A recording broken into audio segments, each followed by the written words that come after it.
This is the Tan Talk Radio Network. This is Hall of Famer Monty Irvin. And you're talking sports with Randy Harris. I believe when we got that liner, Monty Irvin was the oldest living Hall of Famer. Wow. So it was definitely, some time ago.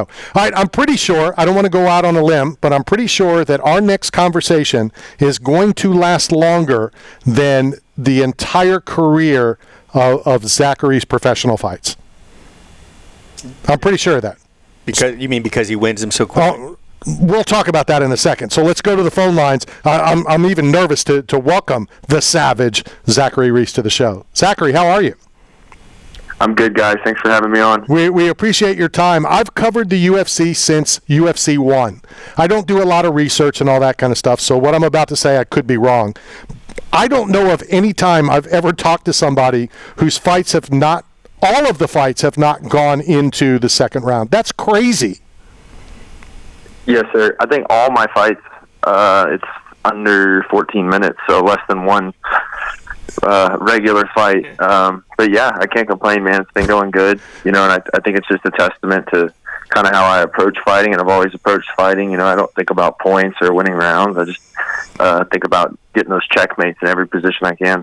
I know this is going to be a stupid question. The trainer that used to train me here in St. Pete, would win a lot of fights. He's a 412-degree black belt or whatever. And I asked him the same thing, and I mean this seriously, but I know it's a stupid question. Have you ever, I can't believe I did all that training. I did 3 months to get ready for this fight, and the fight lasted 20 seconds. Yeah, I joke around with my wife all the time because the amount of cardio I do, and I'm like, man, I've yet to really need it. Even this morning, man, I was checking my heart rate, and I was 39 beats a minute. So I've done so much cardio, but, of all things in fighting, man, you want to definitely be over-prepared and then go in there and ace that test. Now, is one of the reasons why you're fighting so soon, it's only been 2 months since your last fight, is that because you took no damage in that last fight and you're just ready to go? Yes, sir, and I'm trying to make some money, you know what I mean? Oh, yeah. I struck a lot of irons hot. I took no damage in that fight, and yeah, I went back out to Thailand. It's my 4th trip out there. I spent a month out there, got in really good shape, learned some really cool stuff, and just ready to go for Saturday. I literally can't wait. Was it the last fight, and I could be wrong, wasn't it only the 20-second fight? Yes, sir. 20-second knockout. And I went in there too. I was fighting Julian Marquez. He's a veteran in the UFC. I think it was his 8th UFC fight, and I went out there kind of prepared for a war, but looking for the kill, looking for the finish. Listening to you, I would assume you're not going to allow yourself to do this. But how difficult is it, to not fall into? Yeah, I've fought for 14 minutes. I have 62 fights. I'm going to take this day off, or I'm not going to push as hard. Or how difficult is it to keep the mindset? Every fight is the most important fight of your life. Motivation's never been an issue for me. Even my amateur fights, man, I took so serious. I trained so hard, and I really love this grind. I love the hard work that it takes to get to this level. And this is all I do, man. All I do is train and spend time with my family. I have no hobbies anymore. Just 100%. My whole life is about fighting. When you go to Thailand, do you mainly train with Westerners, or do you train with people from Thailand? So I've been doing this last trip specifically. I did a lot of private lessons with the Thais. But yeah, as far as my partners, man, it's almost exclusively Russians. It's pretty funny. Chechnyan Russians, Wow. Dagestani guys, and I really enjoy sparring and training with those guys because they're very intense. You know what I mean? It's there's no light days, and they're always trying to win rounds. Especially with me being in the UFC, they're always trying to prove a point. Win the rounds, win the exchanges on me, and it definitely sharpens me. What's something that maybe the fans don't know about you? Whether it's other sports you like, or fan of a particular musician or whatever. Yeah, well, I love country music and stuff. I figure people probably figure that out. But, love my Astros, man. Watch the Astros pretty regularly. So, yeah, that's about it, man. I mean, I used to love fishing. I used to fish a lot more and stuff. But, now it's just family time and training. That's pretty much it. So you don't fish at all? Because I got a great fishing opportunity for you. Oh, I'm ready to go fish, man. If you invite me out, because UFC's coming to Tampa in December, so I would love to come to Florida and fight on that card. Yep, we are in Tampa. I can get you fishing the lakes at Walt Disney World. They'll take you out. Obviously they know where the fish are stocked there, at Disney, as well as we have captains here in the Tampa Bay area that'll take you either deep sea, shark fishing, bow fishing, whatever you want to do if you come to town. Oh, I'll definitely take y'all up on that, man. Bow fishing. Yeah, let's go. That's when you fight Bo Nickal. So many comedians are out of work, and I got one sitting here with me. Are you familiar with, I think it's called the Turkey Hut in Houston? I am, yeah. I actually think they went out of business. Did they? How is that possible? I don't know, man. I think that IRS will get you if you mess around. I'm not sure exactly how, but yeah. UFC was in Houston. We went to that. The line was 2.5 hours long, and people were in it waiting. Now, I'm smarter than most and smarter than people give me credit for. I sat in the car. I called a takeout order. I got it in 15 minutes, and I sat in the car and ate it with Scott Peterson from MMA Weekly. So you just have to outthink, everybody else. You mentioned your family. Do you have children?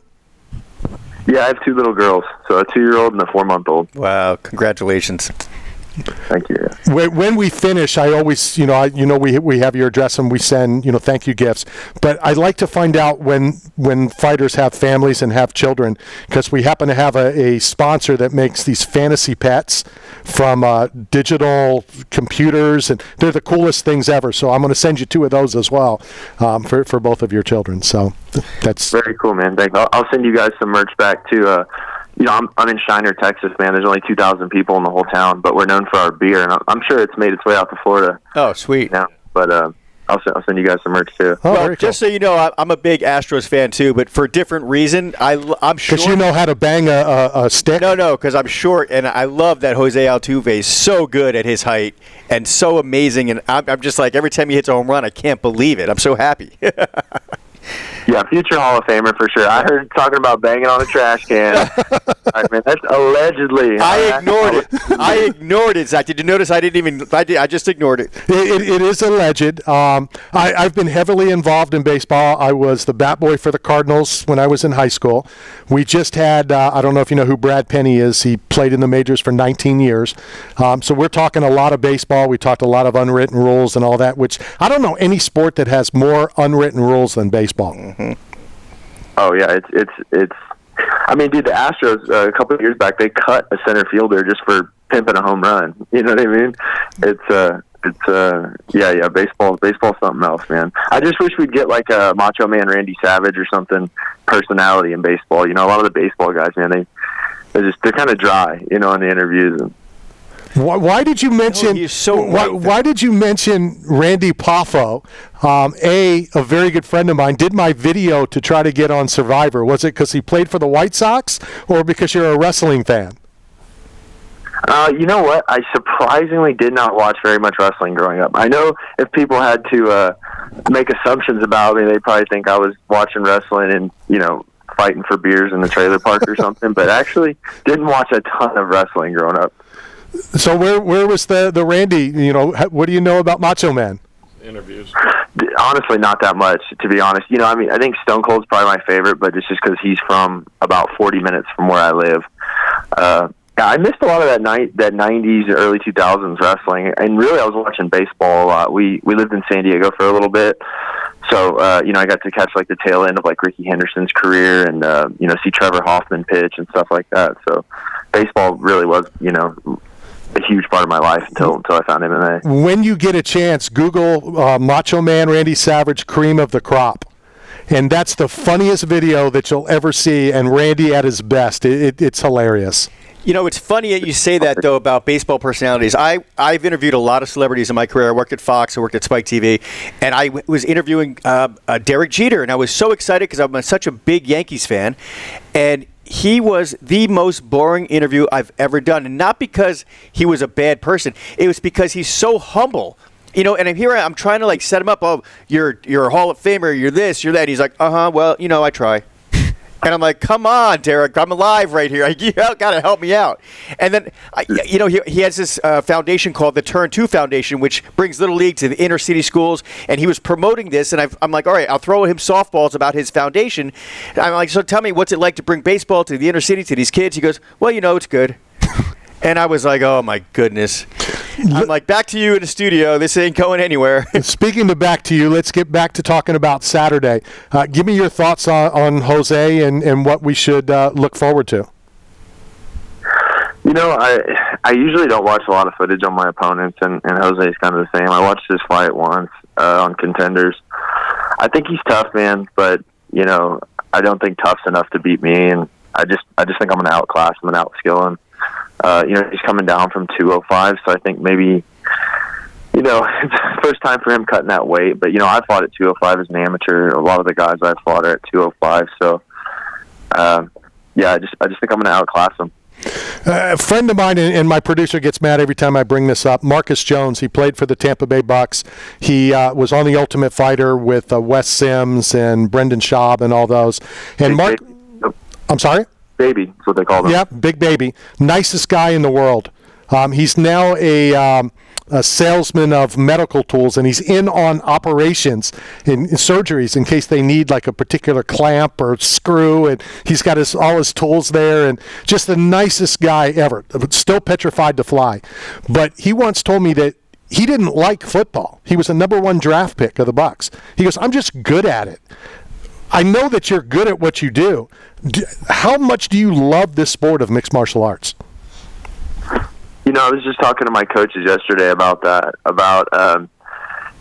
MMA gyms and stuff, we have so many guys come through that want to be fighters. Maybe they're amateur fighters. They win fights. They lose fights. And I love fighting. That's the thing. Like, I want to fight Jose.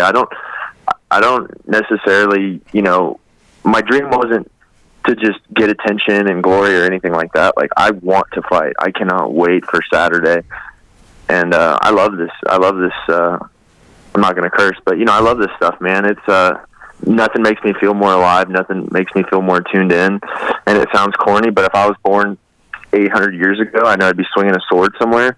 And I think this is probably the closest I'm going to get to it in this day and age. I'm so pumped for Saturday. I cannot wait for you to get in the octagon. Zachary, thank you very much for your time. We have your address. I'm going to send you the care package from Fantasy Pets for your 2 children. Also, a box from 8 Man Strong and some stuff from Bucked Up Energy Drink as well. Thank you guys so much. It was great talking to y'all. Awesome. Talk to you again soon. That is Zachary Reese. This guy is a savage. I'm looking forward to that fight. And I, as promised, that conversation was longer than his entire fights in the professional, almost in his amateurs as well. But I didn't bring that up because we typically go 8 or 10 minutes. All right, let's go hit our final break of the afternoon. This is Knockout Radio, brought to you by Staff Zone, 8 Man Strong, and Bucked Up Energy Drink. Hi, I'm James Lofton, and you know who you are on the other side of the dial, and you're talking sports with Randy Harris. This is the Tan Talk